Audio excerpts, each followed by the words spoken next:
সুপ্রিয় দর্শক, আসসালামু আলাইকুম। ওয়ানডে দলে ফিরলেন সৌম্য, বাদ নাইম ও নাহিদ।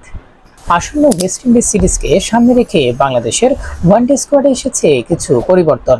প্রথমবারের মতো ওয়ানডে দলে জায়গা পেয়েছেন তরুণ ব্যাটার মাহিদুল ইসলাম অঙ্কন।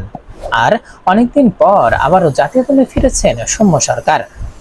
অন্যদিকে এক ম্যাচ খেলেই বাদ পড়েছেন মোহাম্মদ নাইম শেখ এবং নাহিদ রানা। স্কোয়াডে ব্যাটিং বিভাগে জোর দিতে গিয়ে একজন পেসার কমিয়ে নেওয়া হয়েছে আরও এক batter. Bangladesh cricket board BCB ঘোষিত স্কোয়াডে অধিনায়কত্ব করবেন মেহেদী হাসান মিরাজ। দলের বাকি সদস্যরা হলেন তানজিদ হাসান, সৌম্য সরকার, সাইফ হাসান, নাজমুল হোসেন, শান্ত, তাওহিদ হৃদয়, জাকির আলী, শামীম হোসেন, নুরুল হাসান, রিশাদ হোসেন, তানভীর ইসলাম, তাসকিন আহমেদ, মুস্তাফিজুর রহমান, তানজিম হাসান, হাসান মাহমুদ, মাহিদুল ইসলাম অঙ্কন।